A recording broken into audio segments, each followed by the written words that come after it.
Ladies and gentlemen, hello, and welcome to a very special episode of Sherm in the Booth. My name is Sherm. You guys are some true Chicagoans for coming out in January. It's snowing outside, it's freezing, and you're at the fucking club at 1 a.m. Boys with the bass, yeah, boys, bass. Who am I talking to right now? You're famous. Free food, free drinks, music, girls. Let's go. Do you like it? Cool. If you don't, goodbye. I'm missing the most important part. Boys with the bass,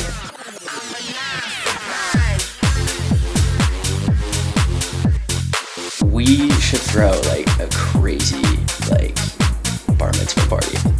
This is crazy. Send me stems. I finished it. What's up, guys? How's everyone doing?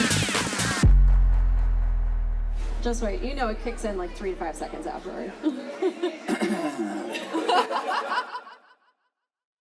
Yo, what's good, everyone, and welcome back to another brand new episode of Sherm in the Booth. I'm, of course, your host, Sherm, and this is episode 249. Wait.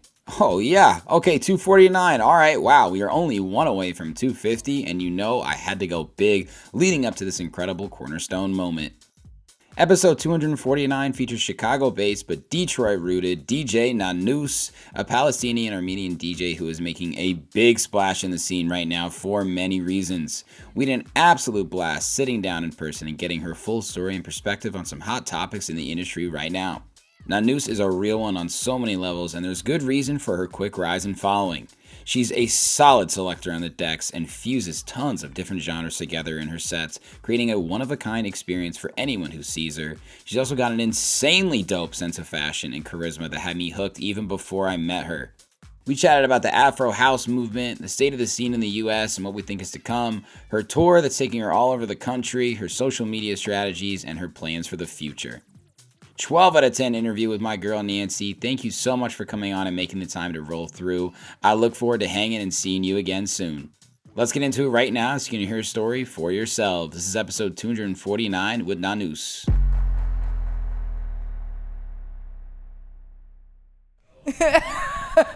But anyway, I've talked way too much about myself already. I'm here right now with Nanoos. Yes. How'd you like that pronunciation? That was great. Do people butcher it? People say Nanos, and I feel like Thanos when they say Nanos? Nanos.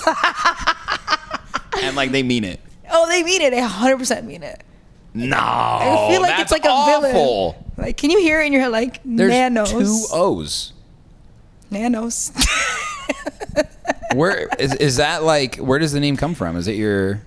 So my name is Nancy. Nancy, that's what I thought. Yeah. Mm-hmm. And growing up, like, it was just like a little cutesy nickname that my family all gave me, Nanoos. It's like a cute way in Arabic to like add like a little pizzazz to the end of someone's name. Mm-hmm. Like my mom's name is Nadia, and we call her Nadouche. It's kind of like a little cutesy thing we do. I love that. Yeah. So, Nadouche and Nanoos. Yeah, I kind of just stuck. There was at first it was Nasty Nancy. That was my DJ name. Are you not that girl anymore? No.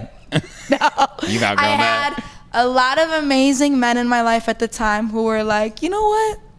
Maybe this is gonna sexualize you a little too much. I don't think you want that. That's true. I was like, true. I wasn't really taking it seriously. I was just kind of like, oh, Nasty Nancy. They were How like, long were you Nasty Nancy for? like a month and a half. Oh, dang. It didn't last. Were you like very stoked on it though? Like, Yeah. Just, yeah. Oh yeah. I was like, this one eats, and they were like. I feel like you still kind of give Nasty Nancy vibes. I know. I feel but like it could be my alter ego DJ. You should do Nanoos back-to-back Nasty Nancy for a party, and people are like, wait, that's a really good idea. Because we had a great conversation about like throwing unique parties, and I want you to promote your show in a little bit. Yes. But you know, like from Batman, the Two-Face guy. Yes. What if you did something like that, dude? That's because your insane. style is so sick, by the way. Thank you. And I like could see you just naturally pulling that off, dude. I feel like I could do that. I gotta think about who Nasty Nancy's personality like would be. Your in hair music. is different on one side. Maybe you got like glasses that are made differently. Yeah. Like, maybe like you do something cool with like your teeth and your outfit. Maybe I just get like face tattoos. Yeah, face tattoos. Yeah, for sure. And then everybody who comes to the party gets a face tattoo. Yeah. Ooh, what a good idea. Like you could do henna, or you could do you could just do like the bullshit I'll ones. just put like Nanoos on everyone's forehead. That'd be sick. I'll do it. I think we're cooking up something. Okay, I'll invite you when I do it. Nasty Nancy. Yeah. When was that? Dude, that was, okay, let me think. The first time I ever DJ'd was outside was April of 2024. What year are we in? 25. That was a year ago. No, 23. Sorry, 23. I confused what year we're in. 23. That's fair. So April 2023 was the first time I played outside. When you say outside, what do you mean? Like the first time I played outside of my bedroom, because I was practicing in my room, doing little birthday party things with my friends. But that was at Money Gun, April 2023. Yeah. Oh my God. Yeah. Money Gun is one of my favorite places to play. It's Well, not changed a play, lot. sorry. To hear people play. Yeah. Dude, it's changed a lot. Yeah, it has. It used to be straight fucking rap music. Yeah, it was. What is it now? I haven't been in a minute. I don't know how to explain it. It's just not the same crowd anymore, and it reflects in the music. Yeah, for sure. So, I don't know. Fuck. Yeah, That's it's just too bad. different. Every time I go, it just feels different. Yeah. Go sometime when you're like walking around and just like check it out and just feel it. Well, yeah, I feel like it had such an allure to it. Like when I first moved to Chicago, you know, you can't get into that door and you have to wait, and then it's secret entrance, and then the restaurant shut down. They turned the whole thing into Money Gun, and now it's essentially just a cocktail bar, which is like cool, but like, yeah, fuck. Mm-hmm. And that was your first gig though? Mm-hmm. Wow. Mm-hmm. That's sick. It was super fun. So how long have you actually been DJing for then, even before? Like even in your room? Literally only like 3-4 months prior to that. It was like a quick like turnaround of like, okay, you want to do this outside? Like, let's do it. Yeah. And yeah, I feel like I picked up really quickly. Like I will say, like I was blessed in a way where I was able to like kind of like have like the, okay, this makes sense moment when I was like learning how to understand sound with my ears and everything. And after that, it just skyrocketed. That's amazing. Yeah. Well, some people, it does come naturally to them. Yeah. Well, I feel like we got to go back farther though, because you must have been you grow up with different types of music from all over the world, right? Yeah. So this shit makes sense to you. You got like a natural rhythm already in your head. Yeah, definitely the rhythm aspect was really important. Like dancing and my family and all that stuff, like you need to have like some kind of rhythm, like you really have to. Yeah, of course. So and I'm from Detroit, so I just love like that kind of music. Like Detroit has so many different kinds of music. You can get into techno, ghetto tech, like booty bass, or like rap, or like you know, like different things like that. So I love just Detroit. like was exposed. Yeah, Detroit is a good city, like culturally and musically. Yeah. To learn about. I'm going exposed to back to movement for the third time. Dude, I'm gonna be there too. Oh yeah? I'm only on the 26th, the last day. Oh fuck, I can only go Sunday. Oh damn. Damn. No, Yo. those tickets are ooh. lot For more expensive. one day, I was like ooh. Yeah. But I really want to see Zach Fox. Oh, that's a sick artist. Yeah. I didn't even notice him. Yeah, he's Movement gonna be there. Yeah. is I always say this. I'm gonna look deep in the camera and say, if you really think that you know house and techno and you haven't been to Movement, see ya. Yeah, you gotta go. You gotta go. You really gotta go. It is a transformative festival. It is. I think the first time I went was like 2017 or 2018 maybe. Mm-hmm. And I went the next year because I was so obsessed. Mm-hmm. And I haven't been able to go back just because it's Memorial Day weekend. It's always random shit going on. Mm-hmm. But it really, really like educated me. Mm-hmm. And I felt like not only do you go for the techno and like, you know, the Joseph Capriati and like Charlotte DeWitt and like the hard hitting techno, but where I really actually felt inspired and just I felt something was Carl Craig. My God, I love Carl Craig. He was playing music that like I was like, I've never heard anything like this. Truly never heard anything like this. And my God, does he have swag too? Dude, like he had his hat on like he does, and I was like, God damn, this guy's fucking cool, man. Yeah, he And does. the Saunderson brothers, and that's when I finally started to like look into the history. Like some people know, but we're really close to the Warehouse, right? Like we can almost see it where Chicago house music came from. Yeah. And the stories of the Belleville Three and what they did for Detroit and how they're still around. And you know, that wasn't so long ago. Like last year was 40 years of house music. Yeah, it was. That's crazy. It's Isn't not it? even that long. No. Yeah, it's not even that long, and I feel like we're not respecting like the people who are still alive as much as we should, because they are still here and they are the pioneers of this music. So they should be respected as such. It was also recently just 30 years of Dance Mania, which is like Sluggo and Tracksman, like all those guys. So like respecting the culture, like we should always like, you know. So growing up in Detroit, were you exposed to that type of music then? Definitely. That's awesome. Definitely. Do you have older siblings, or how did that actually happen? Just house parties. Honestly, same thing in Chicago, how there was a lot of house parties here. Yeah. A lot of house parties in Detroit.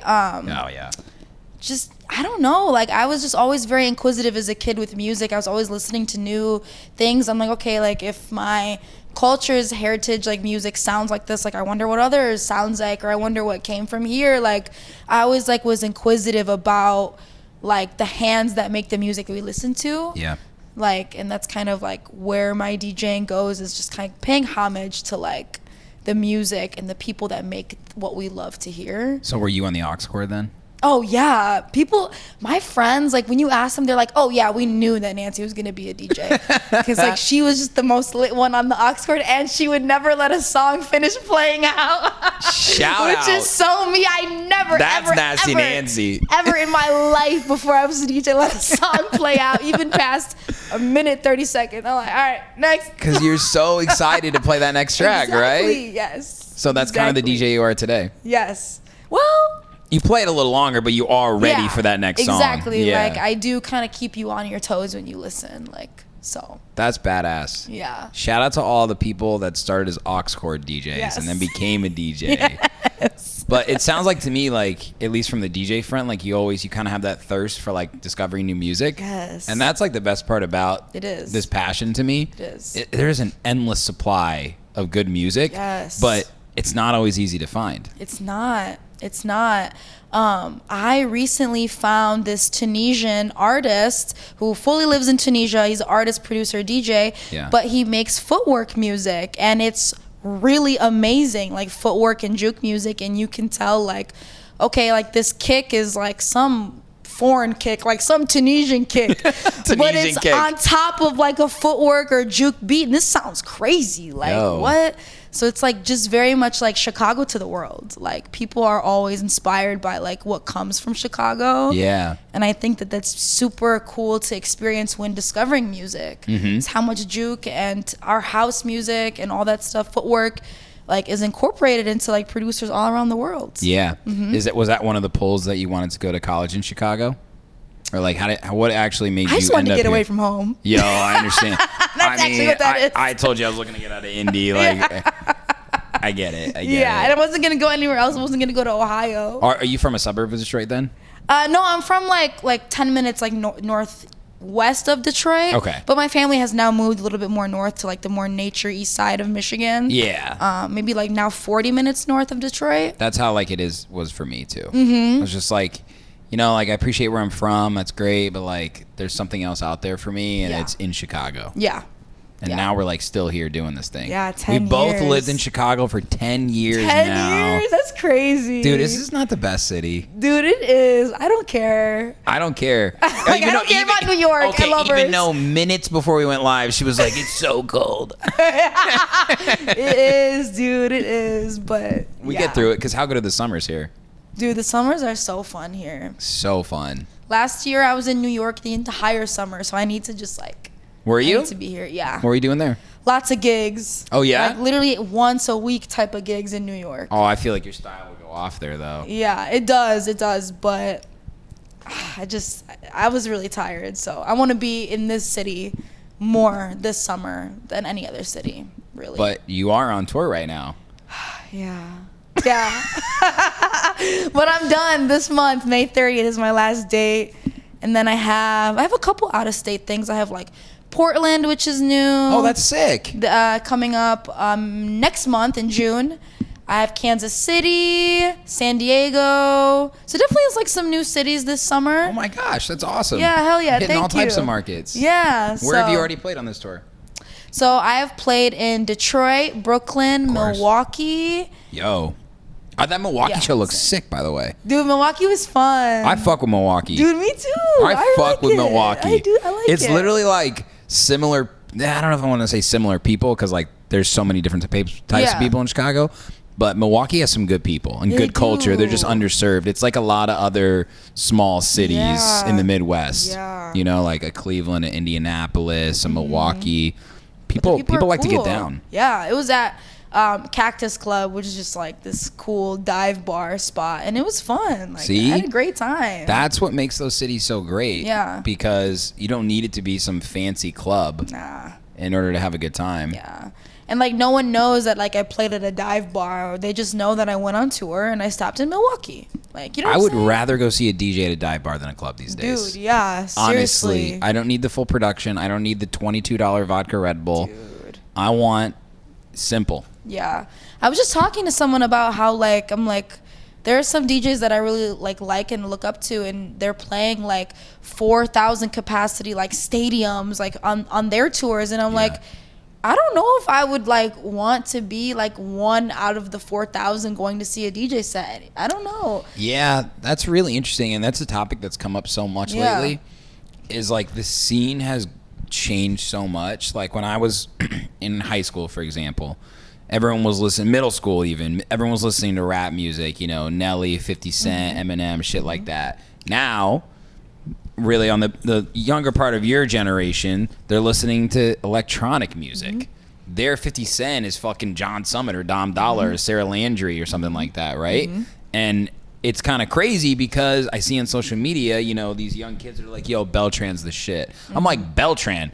The underground house DJ? Right. Like, you guys are all about Beltran? That's fucking crazy. Even Beltran was like, this is insane. Right. Some of these guys are older that are having more success too. Yeah. But it's a good thing because, you know, I talked to a lot of Chicago house DJs, and I had Terry Hunter on the podcast recently, who's the man. Yes. You know Terry? Yes, I'm gonna see him tomorrow. You are? He's playing on the Roof on the Wit with Control Zora. Oh yes, his residency. Yes, I'm excited. That's my fucking boy. I love him. He was sitting right in that seat not so long ago. Oh my god, I'm excited. So Terry was telling me all these great stories about how, you know, he's been all over the world and he's always had success, but now he's really seeing this like just pickup of people wanting to hear him play his music, and how he's having to make tough decisions. Like, he can't play in Chicago so much. He's got to, you know, up his rate. He's got to like change his content. He has to do all this stuff. So I do think it's a good time for the legends because they're finally getting their time. Yeah. But it's also because of people like you and me who are like spreading the word and being like, yo, like Dom Doll and John Summit wouldn't be here today if it wasn't for Terry Hunter and Frankie Knuckles. This is true. You know what I mean? Mm-hmm. And they'll tell you that, you know, these big DJs, of course. But no one listens to them. Yeah, no one. Yeah, I know. So I just think we're in a really, really interesting time because things are so beautiful and so collaborative right now. But it's tough because it's just ever changing. Yeah. For people like you and I, you know, because like the top of the glacier is like, people are like, oh, you only see the tip of the glacier. The tip of the glacier for famous DJs is like this fucking big. Yeah. And the rest of us are all down here. Yeah. But the good thing is, compared to years past, everyone below the water is helping each other out. Yeah. And that's where the real party's at. I agree. You know? That's true. These are all good points. Yeah. Yeah. Well, this is episode 249, so hopefully I got some of these things figured out. I think you do. I think I got some things figured out. Let me ask you this, Nanoos. Like, everyone keeps saying club culture is dead. Do you think that is true? I don't think it's true, no. Me neither. I don't think club culture is dead. I feel like going out and just going to like a spot that you think would be bussin' like downtown is not gonna do it for you. I think that nowadays like we need to like start following like the artists who like appreciate and value the music that they play and curate like an entire vibe, a community, like a why, like what's your why? And that is what drives, I think, makes certain artists and producers and DJs more successful than others lately. In, you know, the whole discussion about club culture, is do you have a why? And what is it? And how does it help me, or how does it make me feel good? Yeah, I love that. What is your why? My why is I meant my pause. Excuse To be me. nasty Nancy. No. I was gonna say something else. To be nasty. No, I mean, my why is definitely that I feel like my culture's music deserves to be here. Arabic music deserves to be in club settings. We have really amazing music that hip hop and house music and all these people are obviously inspired by. Like we see it with like afro-house or like hip hop tracks that sample our sounds and our drums. So why aren't the originals like, why aren't they being played? And not only like playing like throwbacks and making you feel nostalgic about being like, you know, the Arabi kid growing up, but that like our sounds can help push music forward. Like it's here to stay for the future. Like how can we push it forward? And I'm seeing that a lot with like, you know, artists around the Southwest Asian, North African globe pushing different sounds, like Arab artists kind of doing Brazilian funk or doing EDM or doing Jersey club, like kind of like they themselves stepping out, and then it's our job as DJ to like push that out. And yeah, that's my why, really. I love that. Big why. That's a great why.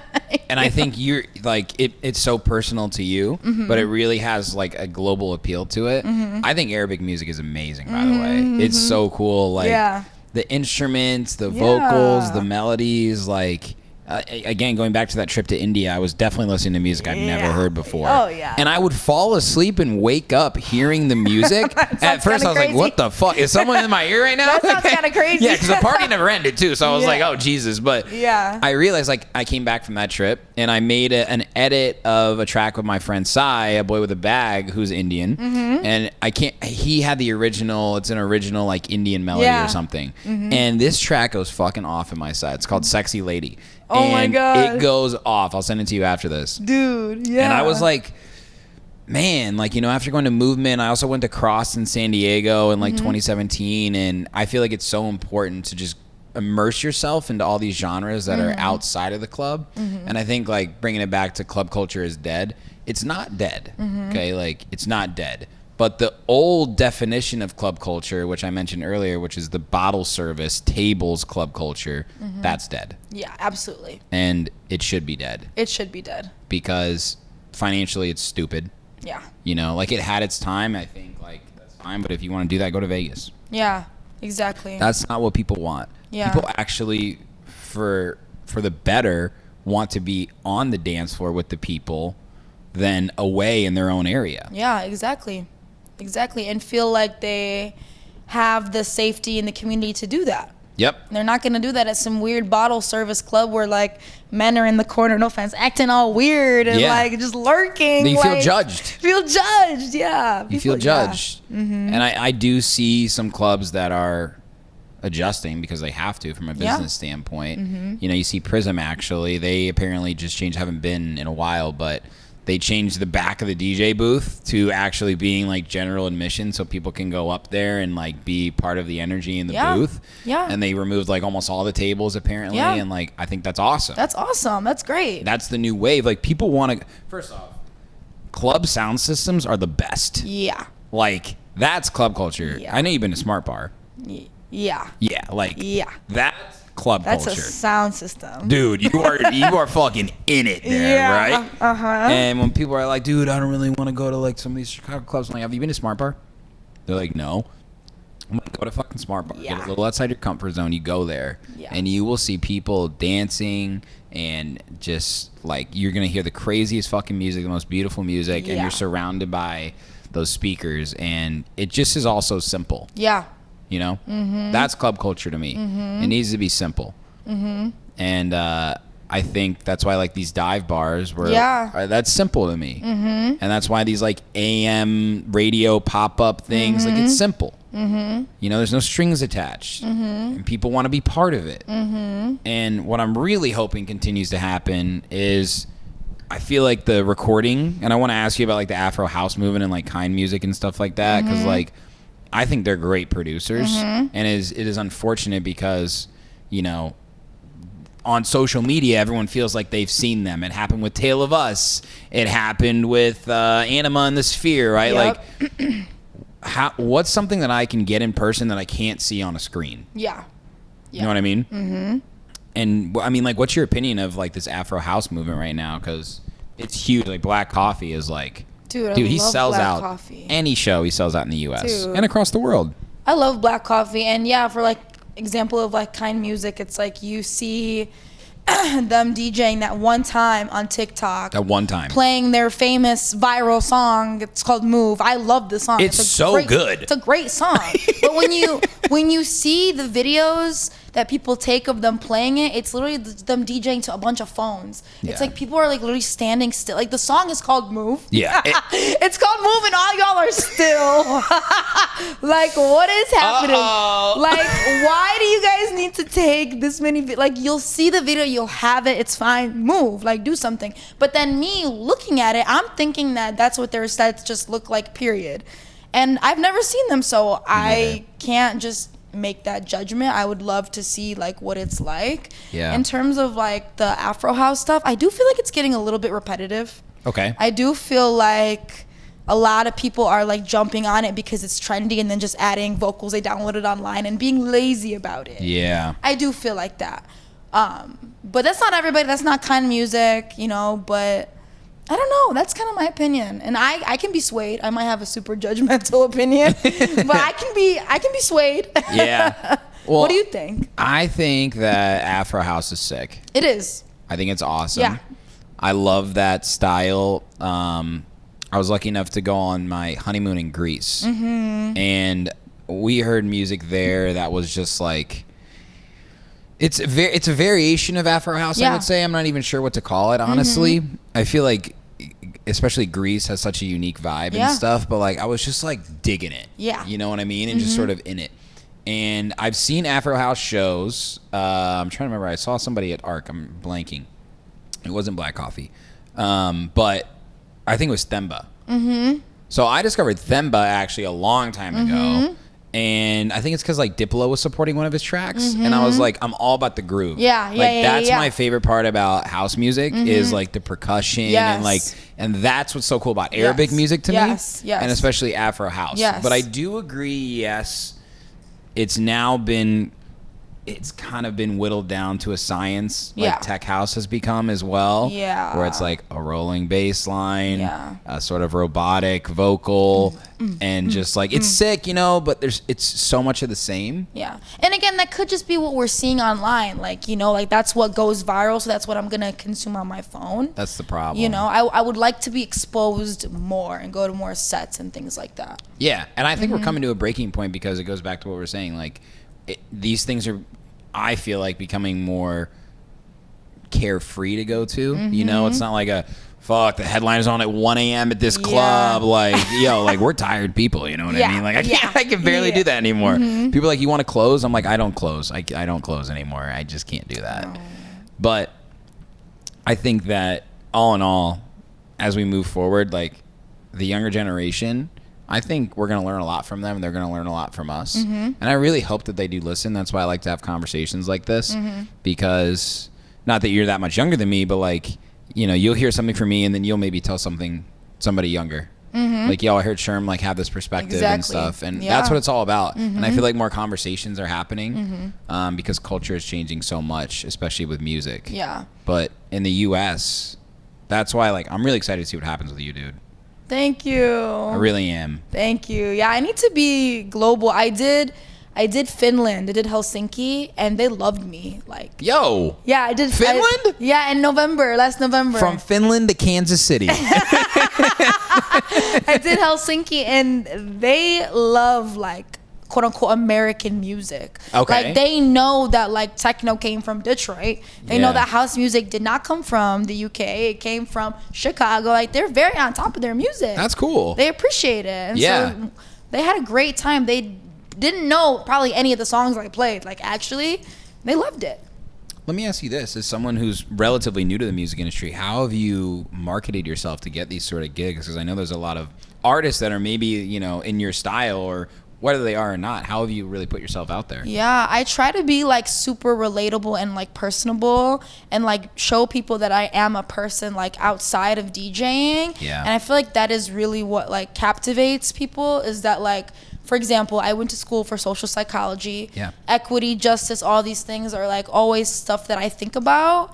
And so now that I'm in DJing, which is far from academia, I'm still like the same person of like, those are values and characteristics that I still have, is that I believe in equity, justice, things like that. And I carry that in how I treat people, how I treat the music industry, how I treat the music I play, how I treat the music I listen to, you know? So it's all like kind of, I would like to say I'm a decently good person. In like the music industry that is so shitty. Just so shitty. I've met the worst people, encountered the worst things. I've had like the worst experiences ever in my life during this DJing stuff, but I've learned so much from it, and it's just made me better, like, so. Can I give you props, like, also as like a woman who's like standing up for herself? Thank you. It's a different experience for you. All of the female acts, and I learned this from one of my mentors, Danny Deal. She's an amazing artist, DJ. Have you heard of her? No. She's awesome. Got to check her out. I will. She's just such a baller, like in so many ways. And she's helped me give the platform to people like you, you know, women in the music industry. But to me, you're just an artist. You're not a female artist. Yeah. But I think that's what we need to help change about how the world sees a female DJ. To me, you are just like me. We are both just artists who want to perform and have fun. Yeah.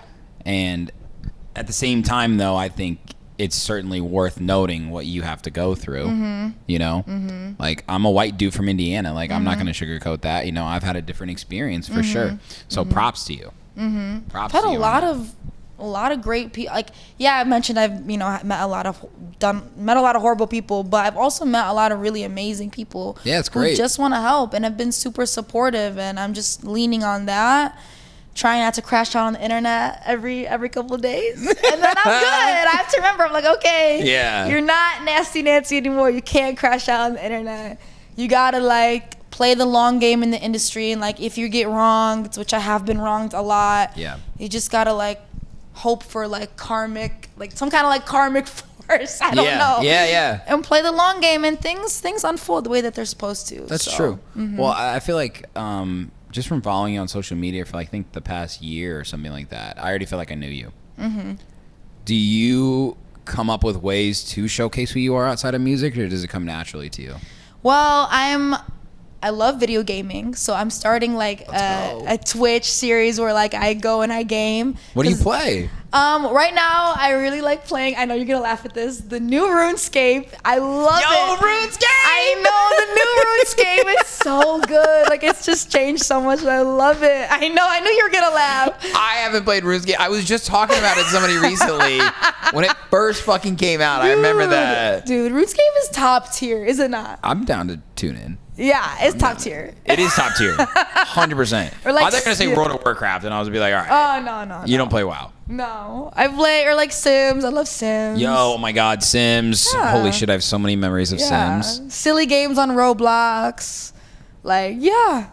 That's awesome. That's your outlet. Yeah, it's my outlet. And there's so many fucking people who love that too. Yeah, exactly. And I feel like that's like a new way to captivate a new audience. Like, hey, you like me gaming? Well, I'm also a DJ. Like, yes. You know what I'm saying? So, yeah, I love that. Yeah, that. And I love going to the gym, so that's also another like outlet. I forgot what the question was. How do you even showcase who you are? You're explaining that. Oh yeah. You just do it. Yeah, I just live my life. I'm very vulnerable. I'm personable.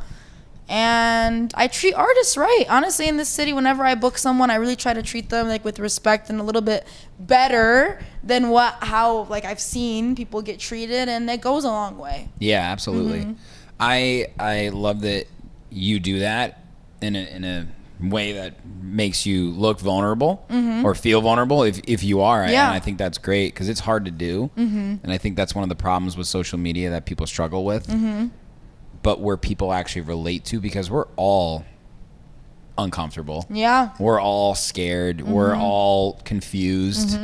And then when you try and like be an artist and like I'm a DJ, I'm a music producer, but you only see that one side. Yeah. Like, just doing that one side doesn't work anymore. Yeah, it like, doesn't. Mala and fucking Marshmello and the masked people, like, they did it. It was awesome. Yeah. It's sick. But I don't think you can do that anymore because if people can't see your face and know who you are, then they're not going to really care. Yeah, exactly. They want to find someone they can relate to. And over the past, like, I would say 2 years especially, I haven't like held back on who I am. Like I want to really own who I am, because I'm not just this guy on the podcast. I'm not just this DJ. I'm not just I'm so many things, you know what I mean?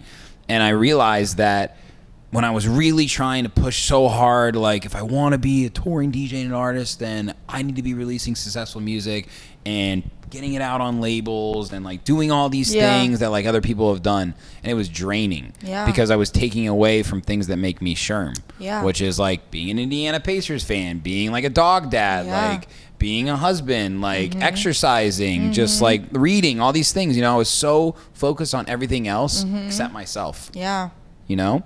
And you realize that you can actually connect to people, fans, not straight through what you're trying to market. Because you can't just say to people, come to my show, listen to my music. You can't. That's like anymore. a command. You can't. They don't want that. No, I don't want to be don't. commanded. No, It has to be, I don't want to say subliminal, but it has to be authentic. It's transactional. Like people want to know, what can I get out of you when I come to your set? And not like in like a bad way, but just like, oh, okay, I'm going to go to her set. I know I'm going to make a friend, or I know I'm going to find a cute girl. People say it to me all the time, like, oh, I come to your sets because I know I'm going to see someone fine. I'm like, okay, great. I love that. I'm glad you found your reason. Like, thank you. Like, make sure to tip your bartender. Yeah, right. Like, I love that. Yeah, no, that I feel you. And I think that's so cool that you've put yourself out there like that. Especially like I always think about like how when I first started DJing was when, like, for example, like Serato Stems came out, and after that I knew I had to pivot and be different, because at that point I saw everybody I knew becoming a DJ. Like as soon as like Stems came out, I was like, okay, like what is gonna set me apart? And what I think really did too is that like my identity of who I am, I feel like that is always gonna like set some people apart from others, because it feels more authentic. Whatever the word authentic means, we can talk about that all day. Oh my God, we could. We could talk about authenticity in the music industry all day. But like people can relate. Like I'm from Detroit. I live in Chicago. It's been 10 years. I'm from Palestine, so I incorporate all these things in my music. You hear it, you feel a piece of me. And I feel like those kinds of artists and DJs are what is gonna like go over this like Serato Stem era that we're in, that I kind of hate. This like SoundCloud mashup thing, I'm kind of over it. I get it. I get it. Because it's just too easy. It's just too easy. I think there's a few things happening in terms of like the people that are coming. Let's just like narrow it down to like, I'm DJing, what's gonna make you come to my show? So these days, fans are also DJs. I'll make the joke sometimes where I'll say to a buddy, I go, how many people have USBs on them right now in this crowd? And they'll be like 80% at least. And it's probably true. And I mentioned you this earlier. 10 years ago, everyone wanted to be a DJ. Now everyone wants to be an artist who performs with their vehicle as DJing, which is awesome. I think that's great. I just want everybody to know what they're getting into. You just told me earlier today you just got your LLC going. I did. You know what I mean? Yeah, I did. So I think that there's a lot more to this industry than people understand, because it's not just having a successful social media following. You know, there's a whole business side to understand as well, which a lot of independent artists need to figure out on their own. And I feel like figure out on your own. I feel like one of the biggest mistakes was thinking that I needed a whole manager and like a whole team beside me when I was learning this, and like paying people percentages where I feel like, okay, like if I can do this, I should be able to keep this money and reinvest this in my own business, and I should learn about these things on my own until it gets to a point where it's not manageable. You don't get any more credibility because you have a team. I'm on tour and I just did that by myself. I think sometimes you get less credibility. I agree, because people don't want to deal with it. Who is this manager? Who is Why this? are you giving them your money? Yeah, exactly. All they're doing is following up with me for a check. Literally. I've done this whole tour without no manager, and let's fucking go, Nancy. I don't need one. I'm good. And I always encourage that as well to artists, like, if you really want to bring on a manager, like, how do I get a manager? How do I get an agent? And I don't have either of those, and I never have. And I've been doing this a long time. And I did my own 12-stop tour last year and did it all on my own. But I was able to make more money because it was just me. And I'm not sure if you saw this, but last year I put on this music conference called Chicago Music Nexus. I did. Got to come this year. Shout out to my girl Olivia. So we did this together because she's not an artist, but she's a huge fan and does a podcast, and she's great. And it literally came together on a podcast. Like she was sitting here, she's like, there's nothing in the U.S. like this, and I was like, I know, like we should do it. She was like, yeah, and then we really did it. Yeah, and yeah. The advice that artists were asking were these things, and they said, I want a manager, I want an agent, and we would just say, why, right? And they're like, well, I want to get gigs, I want to blow up, I want to do well on social media. It's like, if you don't have that mastered first, these people are going to do nothing. They're not going to do anything. A manager needs something to manage. And the way you said FYI. that. Yes, right. An agent. Wow, what was that? Wow, that was crazy. There's a manager here. That's never happened. That's actually hilarious. That's so funny. The Sounds like timing the of world that. being like, yeah. A manager needs something to manage. Show's over. Right. An agent needs someone who has a fan base that can book them in shows, because if they're not going to make money on the show, they're not going to do it. Exactly. And the number one piece of advice that we were giving artists that other people said was, you need to get a fucking lawyer before you get any of these other things. Oh, Lord, is that true? Oh, Lord, And is that it is true. You're signing contracts. You're doing this. You're doing that. You get a lawyer and an accountant, you're going to be a better artist in 2 or 3 years than you ever will 10 years without them. Yes, especially when you learn about the business and learn what you're supposed to do with the lawyer and accountant. Yeah. Yeah. Because then you can just take that money and just invest in your own business. You don't have to pay nobody nothing. Yeah. Yeah. And even though I feel like the status quo is figure this out on your own, you don't have to, actually. Yeah. You don't have to, and Yeah. you shouldn't have to, because Yeah. there's so many artists like you and I Exactly. below the water with that glacier Yep. that we need to share knowledge and information. That's what I mean. Exactly. Like more community-esque, like we help each other out. Yeah. That's the thing, like I've learned on this tour is that I have so many cool and different friends and people in the community who have various skills that like while I'm on tour, I can also help bring out, and like they can help me and I can help them. Yeah. So like one of my friends, Jordan, he's a videographer, photographer, and I wanted him to work on a project with me for the tour. And I was like, I want you to do it. Let me know your rate. He was like, oh, I can get so-and-so to help me. I'm like, no, I asked you. I want you to take on this project. I want you to help me do it because I believe in you. I want you to do it. He did the project. He was floored with how amazing he did. Like, you know, he was just really taken aback by like his work. And that really made me feel good, like, because it's just like there's so many creative people like in our circle that are smart and can help. We can help each other. You don't need to hire nobody. Like, you know, obviously I paid my friend. Yeah. But I'm just saying, like, you don't need to like look outside. Like, look within your circle, and like people genuinely want to see me grow, and I want to see them grow with me. Yeah. So it just fosters like a great working environment. Yeah, absolutely. Instead of like working with like leeches and stuff like that. Yeah, because they're out there. Yeah. I always refer to that as like contributing to the music ecosystem. Not mucus ecosystem. Yeah, I heard you. Music I was like, ecosystem. I was like, I need to redeliver that line. The music ecosystem, the music economy, like there are so many people that are within our world that we need to help out. And like that's videographers, that's photographers, that's like, I mean, that's bar backs, that's fucking like anyone who's a part of this industry contributes to each other. Like it's crazy because the music industry, as tough as it is and as hard as it can be, it is so full of collaboration and love because we're all united by one thing, the love of music. I feel like it's also could be like the backbone. And I feel like we're in a public space. We are in a public space. That's okay. We're not in a public space. I rented this shit for free. You know him? I reserved it. Oh, okay, true. Oh, okay, hell yeah. I reserved it. Yeah. Excuse me. And also, I feel like music can sometimes be the backbone of all these other like arts, like photography, videography, or like even like fashion. Like people, like DJs are not just like coming to shows wearing whatever now. Like they are coming to shows like dripped out. I can guarantee you. Look at the people who are dressed all cool now. Go look at their Instagram from 5 years ago. Right, exactly. Like that's so true. I'm glad you mentioned that. Yeah, so it's like music like brings out all these other arts. I feel like because it's just so universal. Yeah. Like I love it. Can we talk about your fashion? I'm literally wearing Ed Hardy right now. I'm wearing nothing.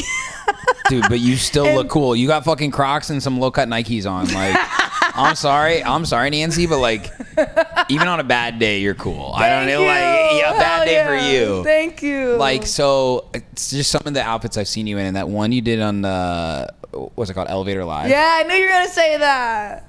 Custom fit. Bruh. Custom fit. That Your jacket hair, was a custom. the jacket. Dude, and that's what I'm saying. My best friend, like, has always wanted to do, like, creatively design, like, someone's look. And I was like, all right, you want to do it for me for this elevator set? And she was like, oh, really? I'm like, yeah. So she helped me, like, design the look, and she did my hair, all that. And again, like, That's finding so sick. talent in your friends that are right there. And you're always repping I love Detroit clothes. too. I always rep Detroit, I fear. Like, somewhere on my body has to be something Detroit related. That's cool though. I love it. Because you realize, like, one of the things that I've come to appreciate about where I'm from is there's actually not a lot of people from Indiana that are in electronic music. There's only one other guy that's actually from my hometown who's, like, a good friend of mine. And we always laugh about that. Yeah. And it's, for so long I was like, oh, because I was actually born in LA. My parents met out there, but then they moved to Indiana. My dad's from New York City. My mom's from Baltimore, Why would you Maryland. do that? That's exactly what my mom said. And, you know, for a while, like a long time, I remember, like, when I was in college, I was like, man, like, you know, my life would have been different, like, if I grew up in LA. And over the years, I think you get this, you know, when you get older, you appreciate where you came from so much more. But, like, my life was simple. Like, we hung out in basements. We were in back roads. We, you know, just kept it simple. And that's all we could do. We didn't have the fast-paced city life. And my cousin, who's from New York City, we would go visit him, and I would, like, that's why I just loved the city. Like, I loved the opposite of what I was experiencing. And now I'm lucky enough to live in such an amazing city, but still be in the Midwest. Yeah. And I'm realizing that that's what makes me unique. I don't have to try and act like I'm, you know, the cool guy from LA or San Francisco or Seattle or New York or Miami. Yeah. I'm Sherm. Yeah. You're Nanoos from Detroit. I'm from Indianapolis. Like, Hell that's dope. Yeah. That's different. That's us. I love that. You know what I mean? That's a really good point. I really love that. Like, own who you are. Yeah. And that's what I'm saying. That is what's going to push certain artists and DJs more forward, is owning who you are and being authentic, whatever that means, and finding the community that resonates with you. Yeah. 100%. That's great. I love the Midwest. I love the Midwest. music here is amazing. Like, yeah, I know. And do you feel like Chicago is still overlooked? in terms of music? Like, no, like, we have dope shit here, but, like, at least in America, because you know what's so cool is globally, like you mentioned Finland. When I go to Amsterdam for ADE, Okay. if you introduce yourself as a Chicago DJ, they like, Really? I'm like, what? Is that me? Oh, that's not important. Don't worry about it. Not important. Not important. No, not at all. It's not important. And and when I would talk to international DJs, like even on the podcast and stuff, they're like, dude, what's Chicago like? And this was actually like pre-COVID, when I didn't feel like it was like as good of a house scene as a lot of people made it out to be. I think it's really, really dope now because of like the Le Bumps and house calls and stuff. Yes. Shout out to Le Bump. But you don't realize actually how dope Chicago is until you talk to people from outside Chicago. Because it's sometimes, you know, it's easy to hate on your own city because you don't realize how good you have it. People do hate on the city. Yeah, they do. They do. And I fucking make them take a shot of Malort when I hear that. You're nasty. I am nasty. Do you put it in the microwave first? You heat it up a little bit? It's a joke. You should try it. Yeah, it's a dare. It's a dare that, I don't know, when I was in DePaul, all the DePaul like worker people, like the were like doing like the cafes and stuff like that, on their birthday, they would always like dare each other to drink a hot glass of Malort. Oh, I don't know. That's tough. I know. And It's I'm like, already is this like tough. a Chicago thing? And they're like, yeah, this is a Chicago thing. That's not a Chicago I'm like, thing. hot? Just- No, why does it have to be hot? First off, lukewarm, I feel like it already is hot. I know, right? Ew. They would put it in the microwave. Yo, that's savage. Dude, Malort is disgusting. I love it. I will hate on that like forever. That's totally fair. It wants to be hated on. It wants to be hated on. But musically, there should be no hate to the city. No, and that's None. the cool thing. And that's what, like, every time I go past the warehouse, like even if I see, I'll like go out of my way, like if I'm riding my divvy, and I'll just look at it and like I even was there, but I'll be like, thank you. Like envision it. Like, yeah, I'm like, sick. thank you for your service. Yeah, this city is like amazing. Yeah. I love this city. Even compared to like New York or LA, whatever, I'm like, nah. Chicago takes the cake for me. What do you think of LA? I was just there for a private Coachella party. Oh, sick. Yeah. It's okay. I mean, I need to get like more into the scene. I have a couple more LA bookings coming up this year. Yeah. I'm on tour in LA, so I'll be there in a couple of weeks. I honestly don't have an opinion. Yeah. Big opinion. I just can't live there. It's too crazy. Yeah, I can't do the car stuff. Yeah. I didn't get a car until last year, and it's my mom's Honda Pilot because she got a new car, and I was like, we'll take it. Yeah. And that's another cool part about Chicago, too. Mm-hmm. Very walkable. Yes. Easy to get around. Easy to get around. 30 minutes here can get you pretty much fucking anywhere. Yeah, 30 minutes in LA is going to get you one city over. Yeah, no. I'm going to go from Santa Monica to Beverly Hills. Oh, no, yeah. That was rough. I rented a car when I was there, and that was rough. Yeah. It was rough. But New York, what do you think of New York? I love New York a lot.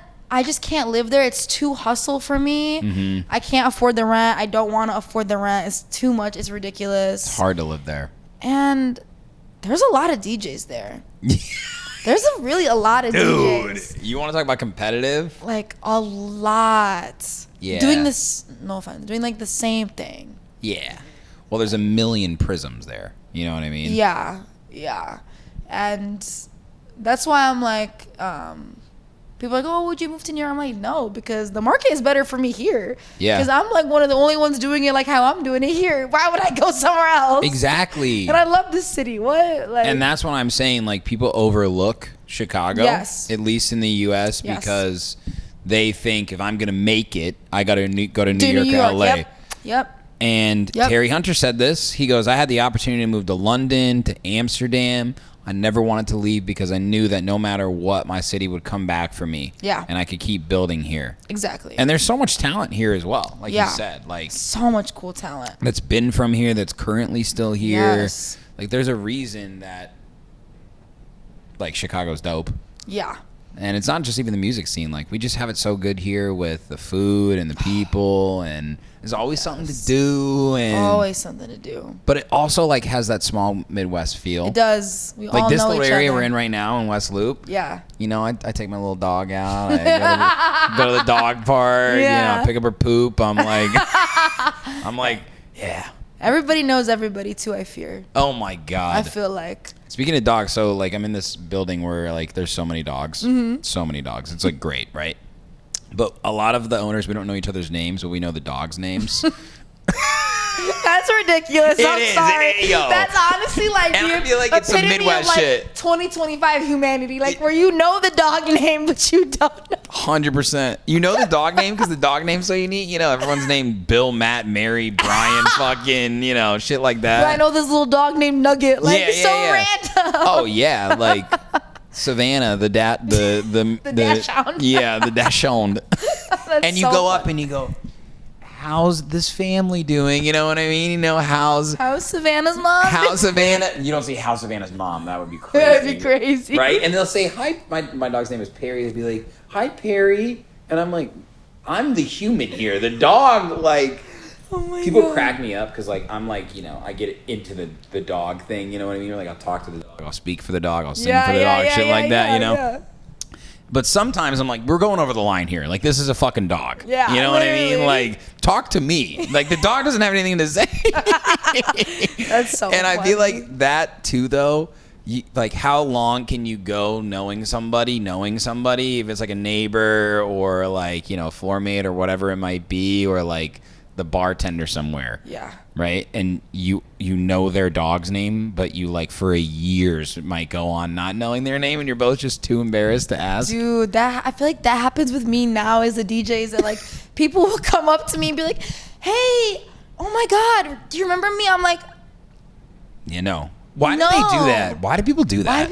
I don't know, because it's like, it makes me feel bad. Like, you know when people ask me that every day? Like, I don't. So, like, can you just tell me your name? I know. I don't mean to sound like a dick. People will come up and be like, Sherm, what's up, man, dudes? And just going right into a story. I'm like, who the fuck are you? Yeah, literally. Like Literally. even if I know who someone knows who I am, I go up, and unless like we're obviously friends, I'm like, dude, I'm not, Sherm, like, so good to see you again. Yeah. Like, help me out. Yeah. Help me out, please. Yeah.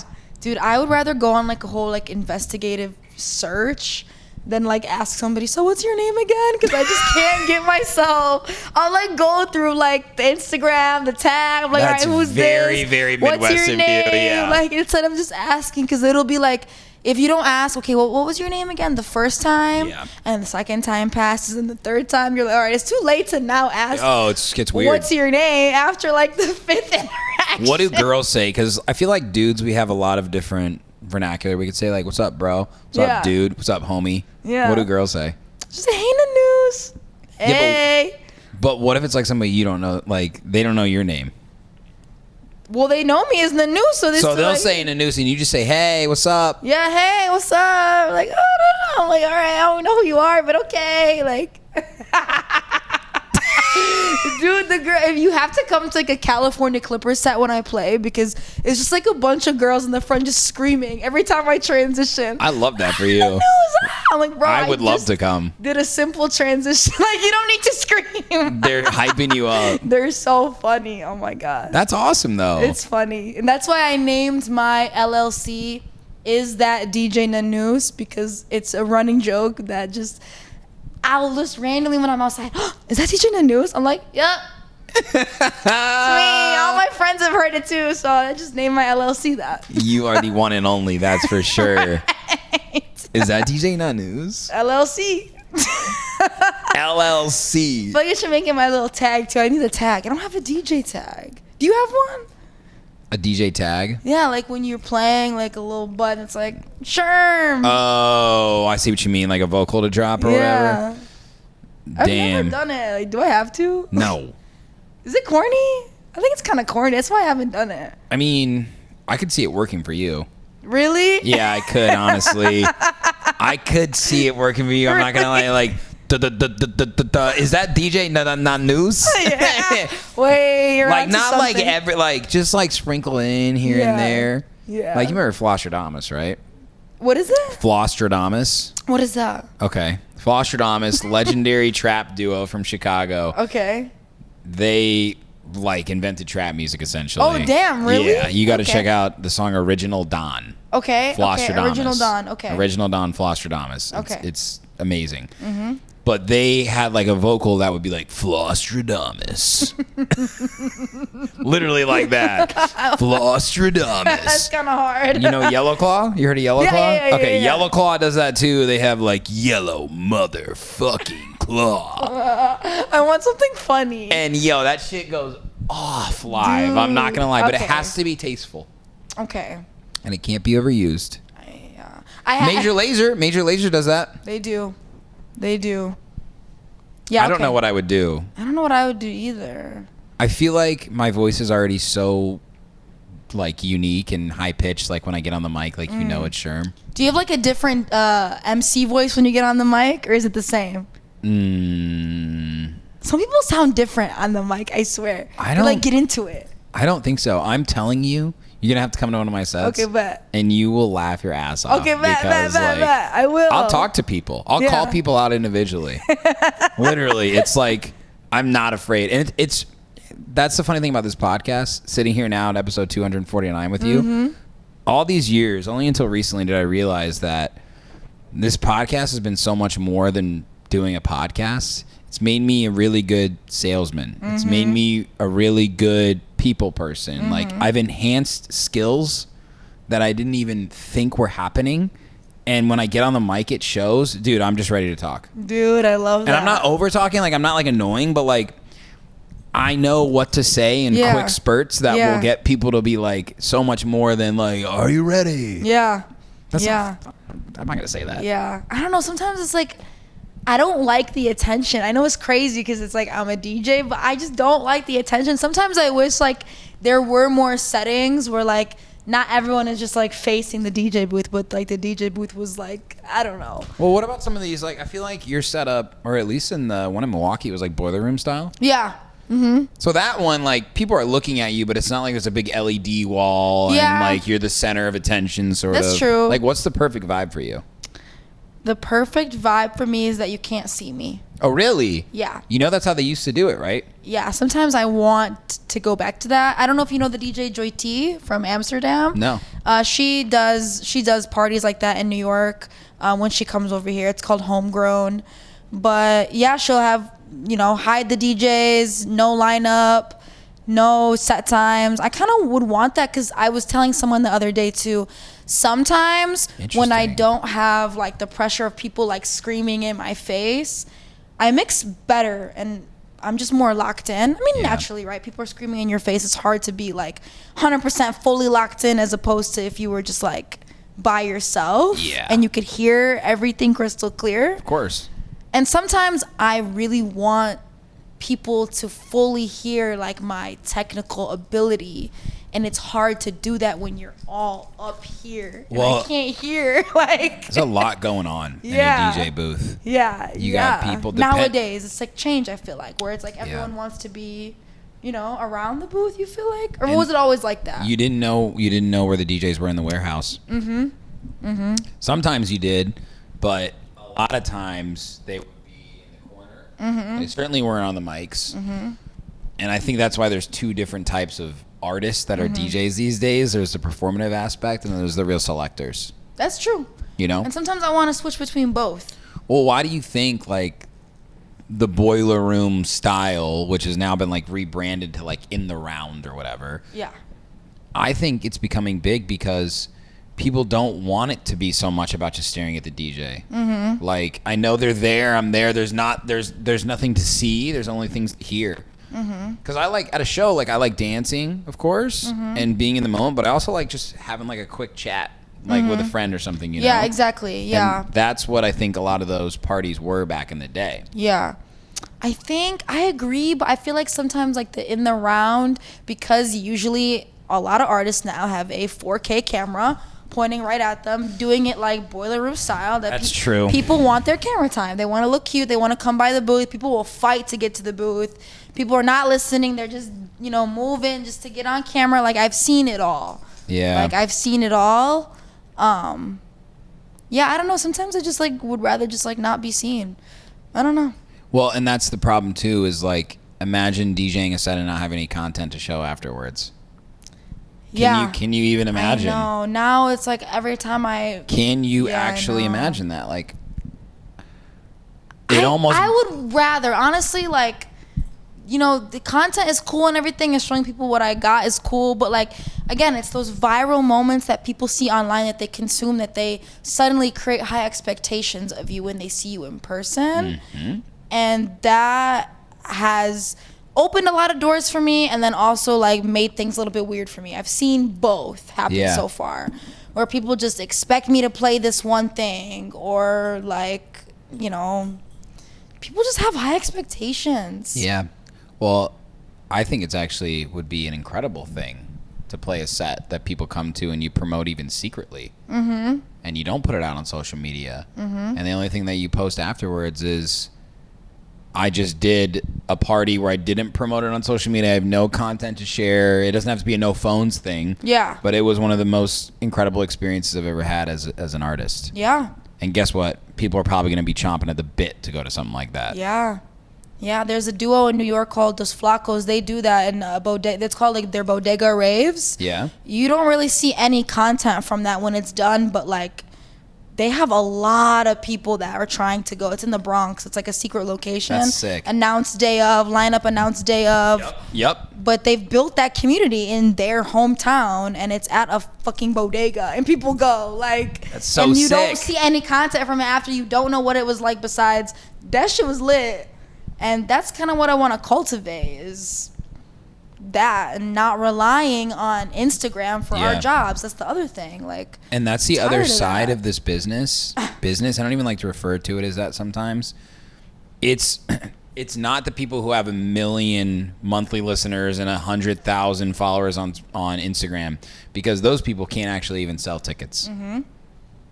because people feel like they can get everything they want out of this artist from following them on social media and listening to their music on Spotify. Yep. And that goes right back into the party we were talking about in the very Follows beginning. don't mean ticket sales. No. And I actually think that like going viral up until like a certain point in your artist career is the most dangerous thing that can happen to you, because how are you ever going to follow that up? Going viral is a modern day one-hit wonder. Yeah. Literally. I like to go like semi-viral. Obviously. Not like too viral, but like semi-viral. Like You've had some semi-virals. Yeah, I said like you've had some virals. Yeah, I mean on TikTok I had the one viral video that has like 2 mil now. Really? But yeah, it was an elevator? I'm sorry? What was the video of? It was a video of me mixing merengue with Chicago juke music in New York. Yeah, it was a sick transition, like insane, but also like it brought about those insane expectations. The TikTok algorithm now is horrible. None of those followers that I got from that see my shit, which is so horrible. So I kind of gave up on TikTok. But that's like a whole nother thing. But what I've learned so far on this tour, I had to humble myself, is that follows do not translate to ticket sales. They just don't. I just checked this morning. Since April 3rd, I started my tour April 4th.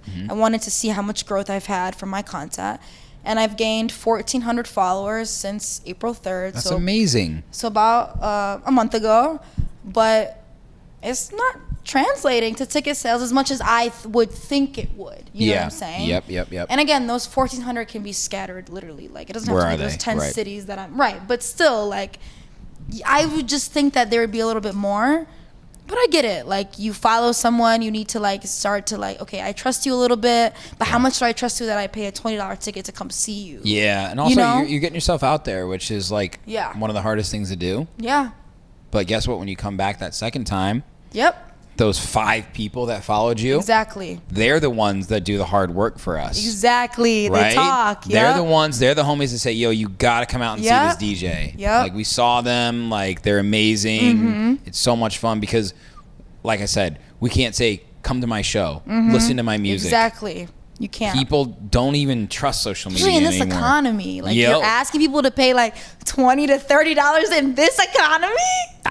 Besides drinking? Yeah. I don't drink, so when I pay $20, $30 for a ticket, I'm like, okay, this is good. Yeah. But I can't imagine if I was a drinker. That's like $100 in one night. Easy. Yeah, easy. Like, easy. Ubers, this, that, you're done. Like, and that's why people just don't go. People don't go, and that's why I'm switching to Twitch for not only the gaming content, but I'll also be doing DJ content as well. That's great. Just trying to see like how I can connect to different people. That's why the coffee shop stuff is cool. Yeah. I recently did a coffee shop thing with Press and Play Cafe. People, not everyone's a drinker, so it's like relating to people in those ways. Well, yeah, the younger generation certainly isn't. There's a stat I saw, I've been talking about this recently, millennials drink $27 billion worth of alcohol. Wow. That's a lot. Yeah. You know how much Gen Z drinks? No, to tell? $2.7 billion. You're lying. Okay, but how much weed are they smoking? Yo, they definitely smoking. They smoking that kush. Yeah. But they're not going out to the clubs and doing that stuff. So that's why you see a lot of venues that are doing mocktails. They're doing CBD, THC infused drinks and stuff like that. Yes. And I don't think it's so much necessarily that like they don't want to drink, but like our generation, looking back to your college days, right? The Malort shit. There's like a culture, there's a social culture of like getting together and drinking, especially in the Midwest. The younger generation, because of COVID, you know, they were in high school or college or something like that, and they wouldn't get together and drink because they couldn't. So they have a lot of online friends. So they have a lot of friends. They crave that social interaction, but they don't have a lot of in-person friends, and they're certainly not going to get together in large groups and go out drinking. Right. So that culture has changed completely, but that culture is still very much there. Yeah. Right? Yeah. So it's now changing, and I think we're currently in the midst of that overlap. And I think it's a really good thing. I think so too. Because they're healthy. Not drinking as much. I'm drinking a beer right now. I mean, this is a beer. It's just a beer. It's just a beer. I personally don't drink because of finances. That's the why, not because I have. Would you drink for free? Yeah. But like with me, it's like I don't like to drink unless I'm gonna get drunk. You sound like my brother, and I respect that. Like I don't like to just have like. Why would I waste fucking calories today? I don't know. I could eat something better. Like I'm such a girl. I feel like girls think like that They too. definitely do. Like, yeah. why would I waste 100 calories? I'd rather get drunk. Like okay, true. Like, If I'm gonna drink, I'm gonna get drunk. why would I take 100 calories if I could take 500 calories? What is your drink? What do I drink? Yeah, what is your drink? Whiskey. Yo. Yeah, Arabs are big whiskey people. That's so true, actually. Yeah, especially Arab girls, we love whiskey. So you like drink it straight up? Yeah. Wow, we gotta hang out. I like more. old fashions too. Me too. Sidecars, Manhattans, those kinds of drinks. Okay. Or it's just straight to the point. Yeah. I don't 100%. like all the other shit. Dude, I'm into mezcal old fashions. I right love now. mezcal. I love mezcal. I love Oaxacan old fashioned is. Dude, oh, it's so good. So you'd have one of those for the taste. Oh, Well, I ain't making that though. I don't know. Yeah, no, dude. Oh, I Yeah. love that.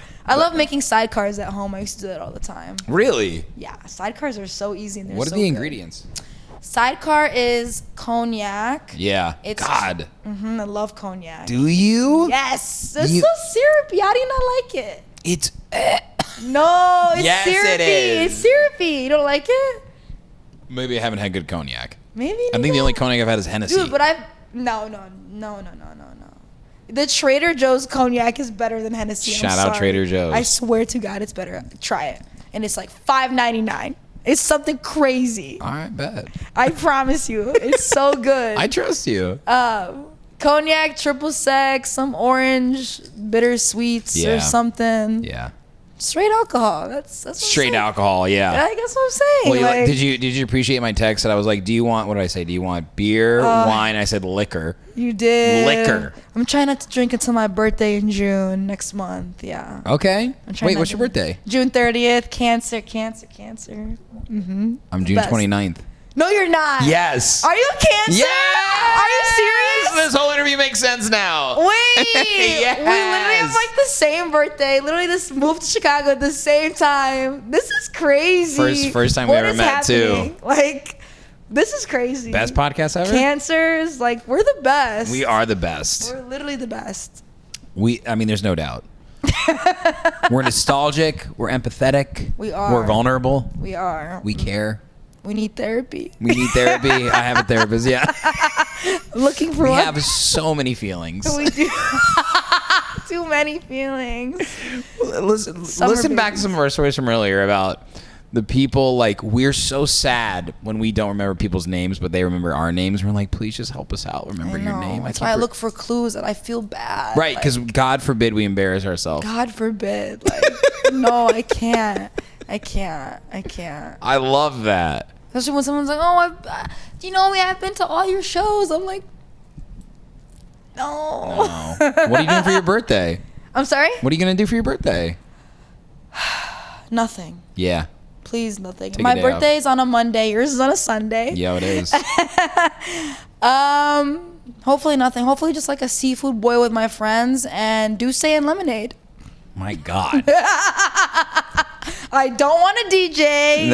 No. I stopped tired. DJing on my birthday. Dude, I did a boat party last year for my birthday, a ticketed event. It's It was a too lot. much. It's too much. It's a lot of attention. A lot of little conversations. Like a recruiting fair on your own birthday. Yeah. Good to see you. Good to see you. It's like, fuck, I shouldn't have done anything today. Because, back in the day, we use it as like, oh, this is a great day to throw a party because, like, people are going to come out for my birthday. Yeah. And then the older you get, you're like, I don't want to do anything on my Right. birthday. I don't care. I don't care this time. That's so good. Yeah. What about you? What are you going to do? I'm actually going on a trip to Europe Okay. Yeah. To DJ or for leisure? for leisure. Good. Thank God. Right? Thank God. Where are you going? Not to DJ, thank God, no. Need some leisure Well, time. actually, I guess for fun, but I'm going to south of France first with my yeah. wife. Oh, yeah. Very excited about Oh, that. yeah.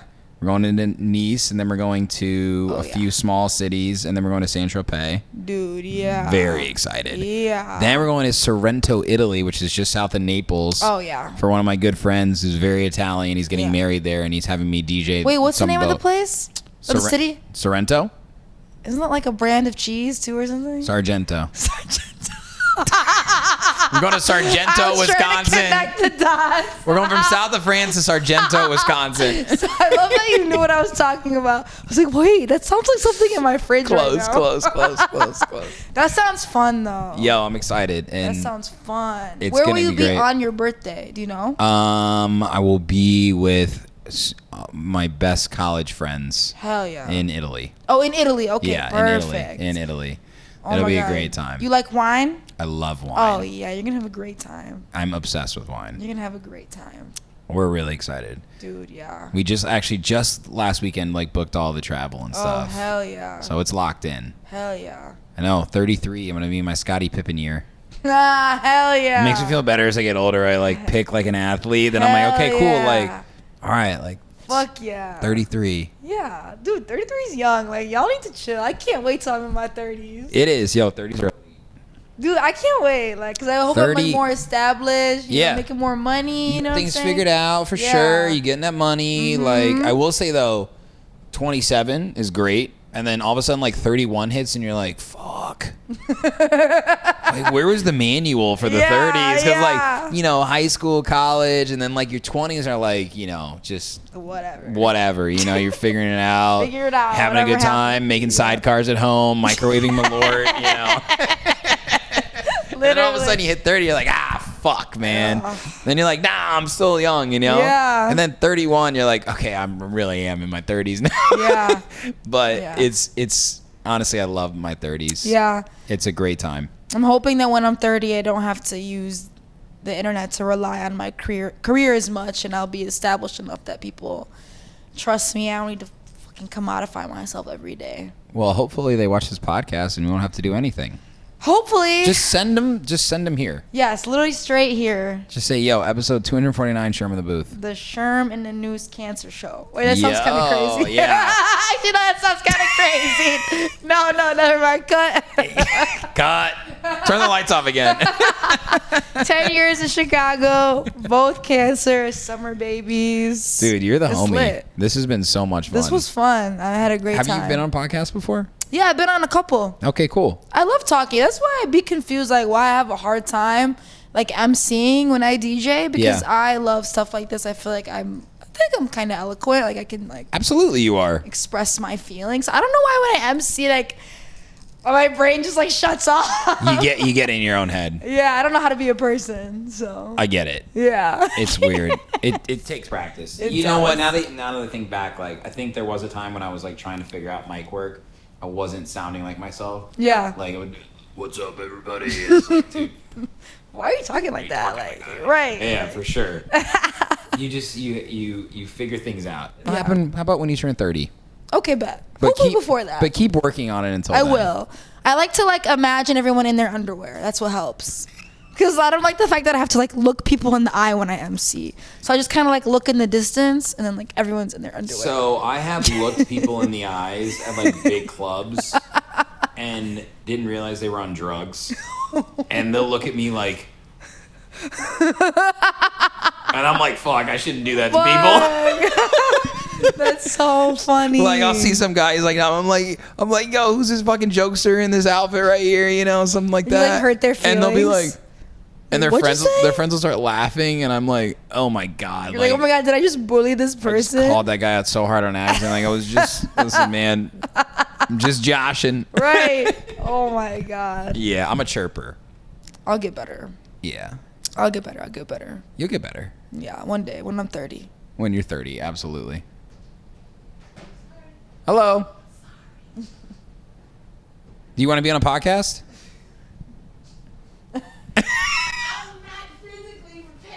You look amazing. Yeah. Oh, all right. Thank you. Thank you. Dude, what a great talk. You enjoy yourself? Oh yeah, this was great. I learned a lot from you. You had really good pointers. I learned a lot from you. I'm gonna watch this back and reflect. I Fuck love yeah. doing that. You're such a Cancer. I am. I literally. We Cancer. reflect. Yeah, I need to reflect. We do really 'Cause reflect. Those are don't some we? good points were said on this show today. I've really enjoyed talking to you. I seriously mean that. 249. 249. What do you want to leave the people with? How can they keep up with you? What's something exciting? Like, give us something to chew on. Well, I would say believe in yourself. Wow. Believe in yourself. You're credible because of who you are. Build your community. And, yep, cheers to that. And from me,